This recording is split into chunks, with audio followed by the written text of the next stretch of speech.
Hello everyone, welcome to the Late Winner Show, where we discuss all things football, talk about a lot of talk about a lot of other leagues in Europe. Today we are continuing with our best series. I think we've covered a lot of we've covered the central positions, the goalkeeper, and the defensive positions. But now we're slowly moving towards the end part of the field, which is the wingers and the strikers. But today we're going to decide who is the best right winger in the world right now. Probably, sorry, the right winger. Sorry, the left winger. I'm sorry. So the left winger in the world right now. Probably going to have a very heated discussion. Probably you guys might have already started commenting in one of in the comments below who is, and if we even should have a discussion about this right now. But we've come up with a short list of at least six people, six players. I think we were Ronaldo, Sadio Mane, Neymar, Son, Sterling, and Kingsley Coman. But then after a lot of debate, I think we came up with Ronaldo, Neymar, and Mane as our top three.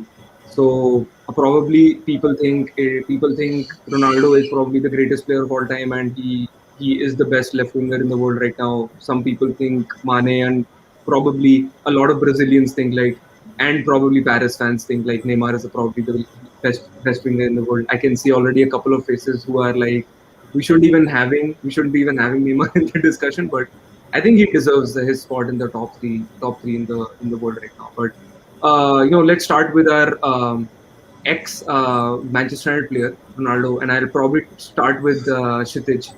Um, do you think Ronaldo is probably the best left winger in the world right now?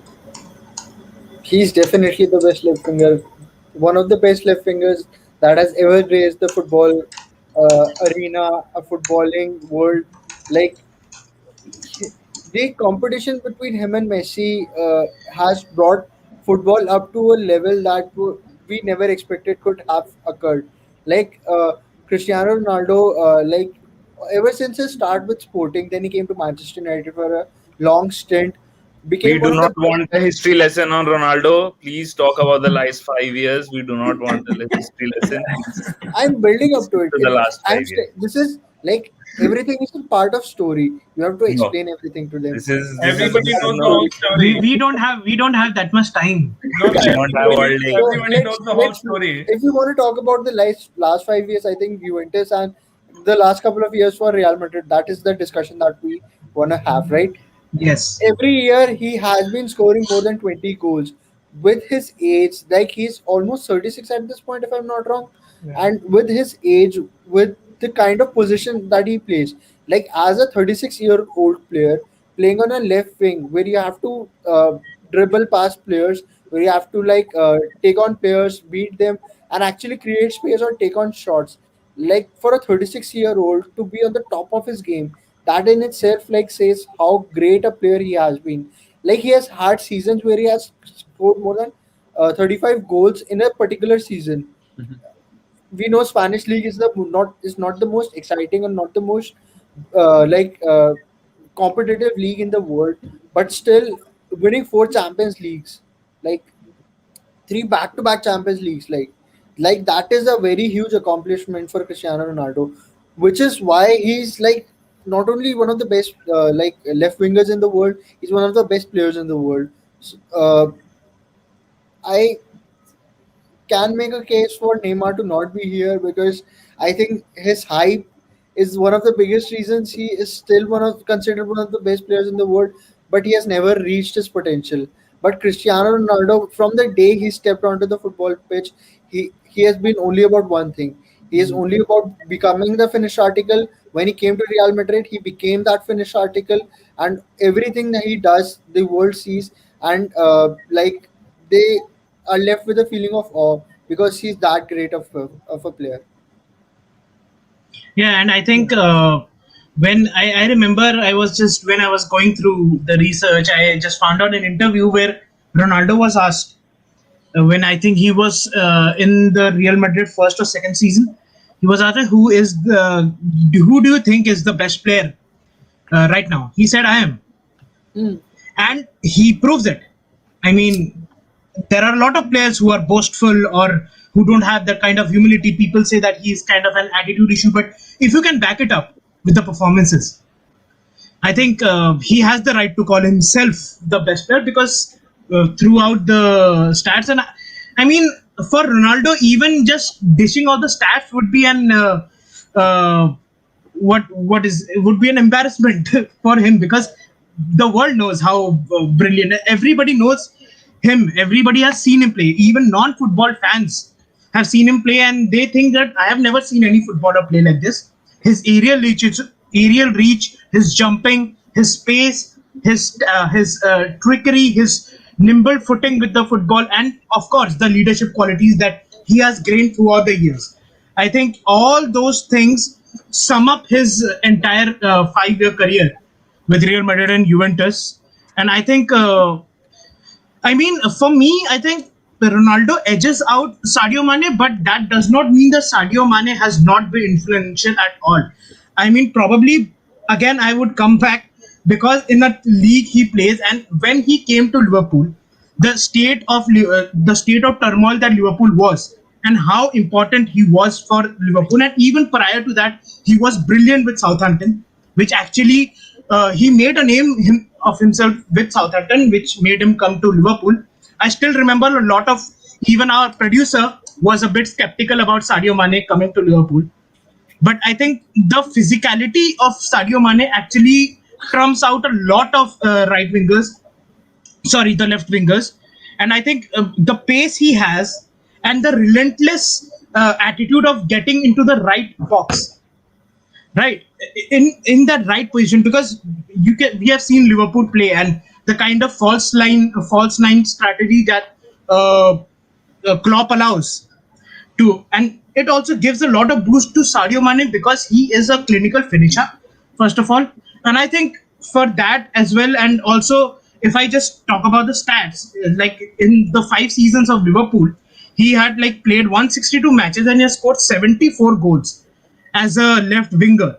When Liverpool already has Mohamed Salah, who is just dishing out goals, winning the Golden Boot. And compared to that, I think scoring 74 goals and 27 assists, I think that let alone proves that he is one of the world's best left forwards. Yeah, You like know, Sadio I Mane you is know so fiery. I do really want to ask. The thing is that you guys are talking about Ronaldo. I know like he's probably the greatest player ever in like probably I'm not going to say that, sorry, because I'm going to get a lot of hate for that. So One of the probably greatest players, sir. he's probably one of the greatest players to to be on the pitch, right? Right, But won't right be an at issue if this we just call moment, him the best player. I mean, at this moment of time, I feel like, and if you're comparing the last 5 years, Ronaldo, how many times has Ronaldo played in that left forward role, right? He's always started in that left forward role, but he's not done things that a manager expects from a left forward, right? He always goes into the middle of the pitch where he is doing what he does best, which is scoring goals. And a lot of people in the recent years since he's moved to UA has criticized his game, like he's only there for scoring goals. But I don't see a problem in that. But the thing is that what we're discussing is he the best left forward in the world right now? I feel maybe not. I would, as a manager, I cannot just bench Ronaldo and say that yeah, you cannot play because you're not if I have Ronaldo and Mane in the same team and I'm like no, you cannot play because you're probably not the best left forward in the world, and I'm already have a striker, so why should I play you? Right? It's not about that. But at this moment of time, what a left forward, what do you expect from a left forward? Is he doing all those things at this moment of time? I don't really think so. See, I think in the modern football, that particular, because there are two kind of roles that a left winger can play. One is an out and out winger role, and the other one is inverted winger role, right? Like if we talk about, there are players like Jack Grealish and Sterling who probably, or even a lot of wingers out there who like to stay out there, even Di Maria, Neymar as well, who like to stay on that wide and dish out the balls, dish out the long balls, dish out the passes, make sure that the game is being made in the D and you are the one orchestrating the play, right? But then there are a lot of players who have in this modern football tactic, in the modern football, a lot of players have started playing as an inverted winger, whose only job is to make space for the left back to Yep. come forward, right? And I think the kind of because I think this kind of role that Ronaldo plays, it's not just because he wants to play like that. When he went to Real Madrid, he even the tactic that was implemented right then was to make sure Marcelo always comes forward to make space in the wide roles, and for that to happen, Ronaldo always had to get inside. So through that tactical process, also Ronaldo understood that maybe he actually excels in getting into that. And of course, the individual skills come into factor as well. But I think it all depends on the kind of role you are playing. I Even if you're getting inside, you're still playing as an inverted winger role. You're doing that role because you are coming from the wide. You're not going narrow. You are being pushed from the wide to the narrow role. So I don't think that is a reason why Ronaldo should be discouraged a bit, in my opinion. So and let me take this. Let's bring our conversation to our third player as well, Neymar. And there's no doubt that he is skillfully brilliant, and the things Yeah. that he's done, it's really commendable what he's done and what he's achieved in Barcelona and PSG as well. But for PSG, there are doubts that every time he puts on a PSG t-shirt, he's not played that many games as we expect him to. Like the best of the best players, if you look at Ronaldo and Messi, when you talk about them, you expect them to play the 90 minutes in every game, and they don't like to be subbed off, right? Neymar is not that kind of player. He's very injury prone, and even in this last season, he's played only 19 games this season, right? Just one fact out there, when we are talking about Neymar, and for PSG in the league, at least League One, he has played at max 20 games in the past 4 seasons, like 20, 16, 15, something of that sort only. And it's not like they have less number of teams or less number of matches of any sort, but this shows how many times he has been injured, that he is not Exactly. available. And I was coming to that point that the important part is that you are all these big players are fit and ready for the knockout stages of Champions League, right? And also for their international teams. All these players that we're talking about right now has not had I would not say they have had a very successful international stage. They have not had any one of them. I think if we're talking about the last 5 years, I think out of all these 3 players, I think Ronaldo is the one who has achieved international. Yeah, but I think Neymar, we cannot sideline Neymar also. Sorry, there Neymar had won an Olympic gold, I think in 2016, right? He did. In 2016, they won an Olympic gold, right? 2016 or I think 2012. I don't remember. 2012? Okay. Coming back to Neymar, Royal and Saurabh, do you really think that that he is one of the top 3 players in the world right now? And does he even need to go? Does he need to change anything in his game? Does he need to bring anything or maybe he needs to even switch from this time? What has he done so far that puts him in the top 3 discussion of the left? Well, if you have a list where Sterling is in the top 6, then obviously Neymar can be in the top 3, right? So Definitely. then Good you can't point. actually have those kind of discussions. I mean, I'm not disregarding Sterling. Sterling was outstanding in the Euros, especially. But I mean, talking about Neymar, yeah, I mean, I think he's a player in the beginning who was touted to be the one who will probably be competing with Ronaldo and Messi for the awards on a regular basis, for the individual accolades which you're considerably talking about throughout our discussions. But somewhere, I mean, maybe people will not agree with me, and there's nothing wrong with his approach as well. But the thing is, he went after the money. His move towards PSG was It was money oriented. Yeah, it was totally money because oriented. of the transfer value and all those things, and it's not something which he believed in himself, where he'll be where PSG is a club, he'll be able to win all those trophies, and he'll be outshining, getting out of the spotlight from Messi, and the spotlight will be solely on him. That is something which was not something I think he knew that he would not be winning all those things. So I think that is where he lost all the momentum he was gaining at Barcelona. And I guess what he didn't realize was how big of an influence Messi had on his game as well. Messi improved him in, I Right. mean, ways which Every I aspect. think we all could have imagined. I think Neymar is definitely a lot better player, and maybe has deteriorated also because of that. Because now that he's not playing under Messi's wing now, so maybe he's not at the same caliber level as well. Exactly. Obviously, in terms of talking about trophies, I think obviously as until unless PSG goes on to win Champions League and fights for those trophies on a regular basis, where we see them as a threat, not just a contender, but we actually see them as a threat for the trophy. I don't think Neymar will ever come back into the conversation for the top three, and maybe we'll start seeing him Yeah, even I was just about to say that. Like drop probably out of that the next discussion. 2 years, I think he's gonna be dropped out of the conversation as well. Yeah, for So me at also, this, I very very well agree with what Roel has said, and for me also, Ronaldo is first, Mane would be second, and Neymar. Yeah, Neymar still it's debatable, but yeah, third it's okay, or I can move him down a little bit lower also. But the thing is, the most important thing that Roel highlighted was getting out. He was money oriented and wanted to get out of the shadows of Messi. But I think that actually affected his game a lot. In that, so Messi has Messi being the player he is, has the ability to draw in defenders towards himself, take in fouls. 4 or 5 players are coming in, tackling him. But now, since in PSG, Neymar is that guy. Neymar will be taking in fouls, and Mbappe would be the player that is taking in fouls. But still, Mbappe plays in front, so you don't have that many players who are tackling him because that is the final third of the pitch that the ball is being fed into, and nobody would no the other team would not like the ball to be in that position by that time. So Neymar is the most foul player. That's why he's getting injured, staying out of the game, not scoring goals, not able to play at all.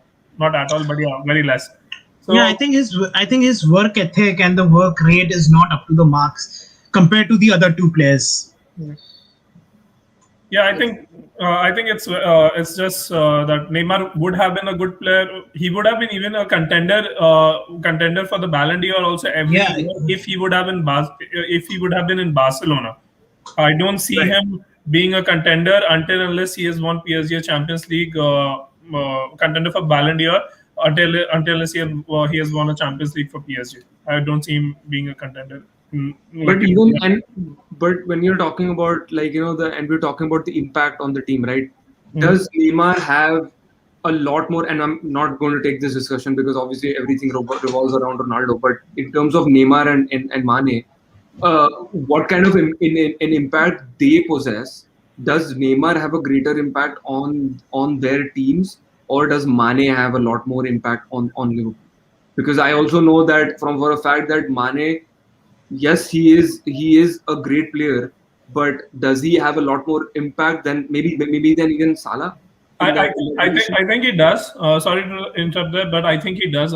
Again, I'm not going to emphasize too much on the physicality part of the Premier League and everything, but it is there. And still, he is able to play a lot more games than what Neymar does. I know Mane is under the shadows of Mohamed Salah a lot because the number of goals he's scoring, and definitely you will be there. And that's why we are hearing news about Mane mostly either being targeted by Real Madrid or any other team that he might shift to. But again, I believe Mane has been totally influential for the Liverpool team and their success for in past 3 or 4 years. And let's forget about Liverpool also. In 2016, before he came to Liverpool, 2016 and 2017, for Southampton also, for that small of a team, he was also very influential for them, being a small team. But Neymar here is playing in PSG, one of the key players. I don't see him being as influential as the caliber that he possesses. So for me, Mane is still number second. And also, I'll just like to add a fact that in Southampton he used to play right winger. Yeah. Yeah. So I guess I guess we're almost towards the end of the discussion, but I guess like Neymar's presence in the team, Neymar's impact, and also just basically being more injury prone has definitely put him down the list. Yeah. But maybe in the future, if he works on his physicality and maybe works on his I mean, body, he has the talent. He has the talent of a world class player. yeah. The only problems are his injuries and his work ethics, which are letting him down. No, I agree with that, because that's why I think we put that as a criteria that Yeah, to become a top player, you have to play a lot, like at least 90% of the games, and you need to Exactly. be more impactful in the big games, as Royal mentioned in one of our previous episodes. But it doesn't look like he is that impact player where in the big games when he needs to be. So right. I think I don't know, but like, are we agreeing Ronaldo is the best left Yeah. forward? Or okay, so Ronaldo is best left forward for us. Mane is number 2 and Neymar is number 3. Yeah, Um, that's my list. okay. So Personally, I would have picked Son, but I completely understand why Neymar is in the Yeah. third position. yeah, I mean Son definitely. I mean, I'm going to talk about Son right now, but Son Yeah. maybe another season at this level. Exactly. Maybe next year. So Next maybe year. next year is where he surpasses Neymar.